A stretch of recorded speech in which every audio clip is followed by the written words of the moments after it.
there, everybody. I see you. Well, okay, no, technically I don't see you, but if you can see me, that means we're at least sharing this moment together. This moment we call Storytime with Mr. Michael. And today we're going to do precisely that very thing. We're going to do some story time. And today we're going to be reading this book, Penguin Pete and Pat by Marcus Pfister. And this book looks really cool. Maybe you're like me and you really like books and you really like penguins. Maybe it's your birthday. Maybe you like penguins and it's your birthday. If that's true, then I guess today's book is especially for you. Let's find out what's inside. I think we oughta. All right, here we go. Penguin Pete and Pat, written and illustrated by Marcus Pfister. And this version was translated by Anthea Bell. Penguin Pete woke up slowly. For a moment, he didn't know where he was.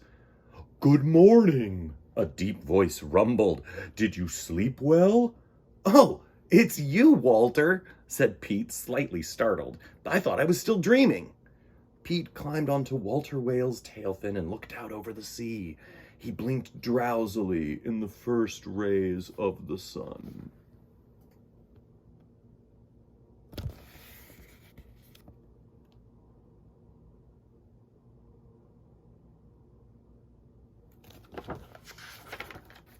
The two friends had been on their travels for 3 weeks now, and it would soon be time to go home.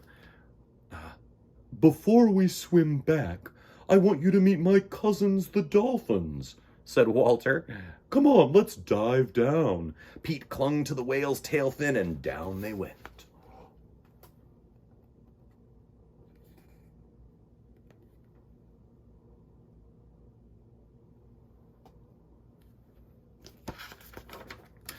They hadn't been under the water for 5 minutes when Pete felt a long arm snatch him away from the whale.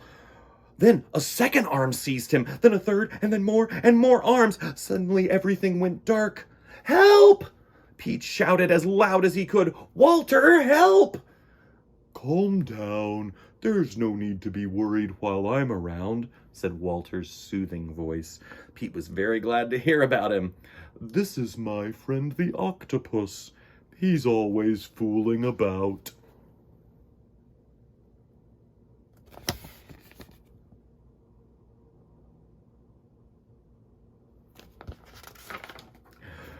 Pete's feathers were covered in octopus ink.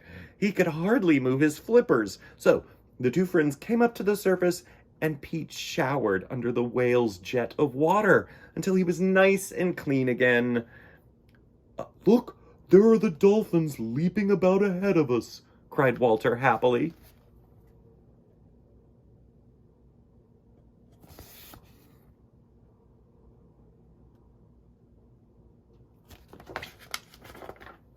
Pete and Walter swam so close to the dolphins that Pete could almost touch them.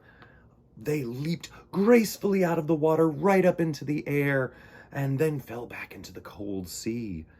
"When we get home, I'll show my friends how the dolphins leap," said Pete. "Won't they be surprised?"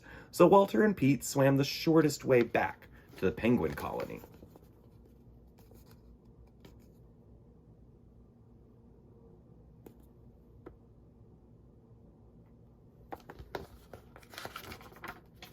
The news of Pete's return spread like lightning. All the penguins came to welcome him. When Pete stepped ashore, a girl penguin went up to him and gave him a bunch of flowers.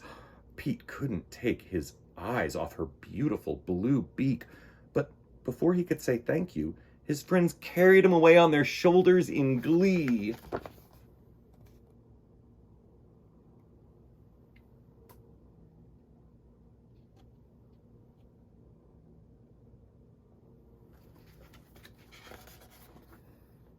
Pete's friends put him down when they reached the mound of snow where he lived.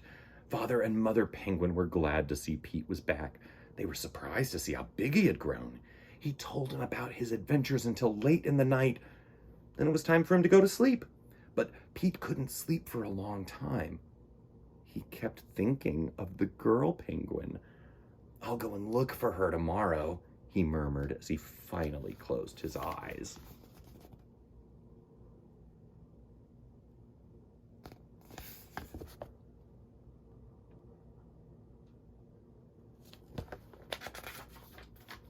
Just before sunrise, Pete set off in search of the girl penguin with the blue beak. From the top of the highest hill, he could see the whole island, but there wasn't a sign of her anywhere. Pete asked all the penguins he met, but none of them had seen her. He was just beginning to feel discouraged when someone finally said, "Oh, you mean Pat.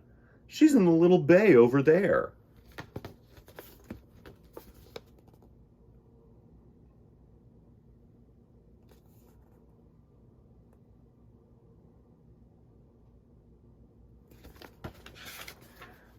Sure enough, Pete found the girl penguin with the blue beak on the icy shores of the little bay. She was startled when Pete suddenly spoke to her. "Hello, Pat," he said. "I didn't have time to say thank you for the lovely bunch of flowers yesterday. Would you like some ice?" Pat was very pleased when Pete broke off a big icicle and sat down next to her. They took turns licking the icicle as they told each other all about themselves. They were soon close friends, and after that they met every day. And when at last Pete plucked up the courage to ask for Pat's flipper in marriage, preparations were made for a big wedding party on the island.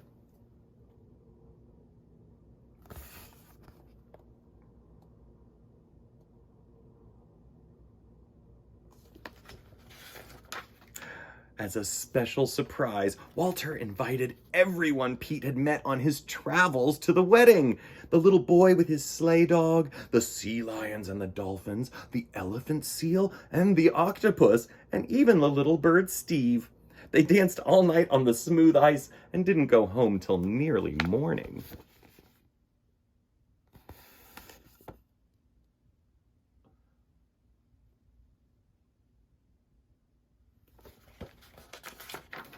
Pete and Pat soon began building a nest, and Pat laid an egg. After nearly 40 days, their baby penguin Tim hatched out. Pat took him carefully in her flippers, and Pete looked proudly at Tim's beak. His son was the only penguin for miles around to have a green beak.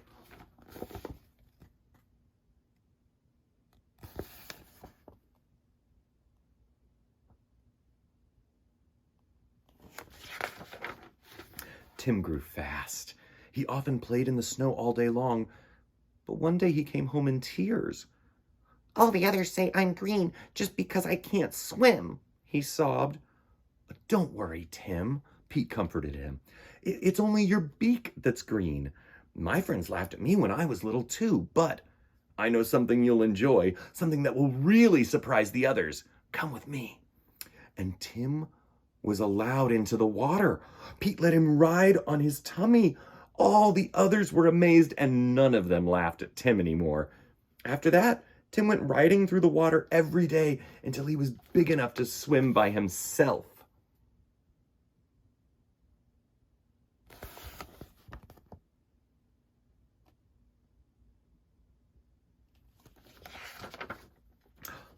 The end. Well, we sure got to learn a lot about Pete and about Pat and about their son penguin, Tim. Now, it sounds like Tim got made fun of because he looked a little different than the other penguins. What was it that looked different? Right, he had a green beak. Now, Pete had a yellow beak and Pat had a blue beak. And when you put those two colors together, you get green. So I guess we shouldn't be surprised, but penguins probably don't know that it's just that simple. And sometimes people get made fun of because they look different, but that's not right. Everybody looks different. No two people look the same. Even identical twins look a little bit different than each other. So there's no reason anybody should ever make fun of someone because they look different. And sometimes people take a long time to learn things. I don't know, I didn't learn how to ride a bike until I was in the 3rd grade. That's like 8 or 9 years old. It was way after all my friends learned how to ride bikes. And yeah, they used to make fun of me a little bit and say, "Oh, you're just a little kid, you don't know how to ride a bike." But then one day I learned how to ride a bike, and It wasn't a big deal, but I do know riding bikes is fun. I also know swimming is fun. I also know penguins are fun. And I really know reading is fun. So, if today's book was right up your alley, if you are a penguin kind of person and you love books about penguins, then hey, what do you know? It's like happy birthday to you. So today, I'm so grateful you guys hung out with me. Thank you so much for being part of this, part of Storytime with Mr. Michael. Remember, if you look different than everybody, that doesn't mean anything except that you look different than everybody, which is true of everybody. So it means you're normal. So there you go. Keep reading, everybody. Stay curious. And I'll see you next time on Storytime with Mr. Michael.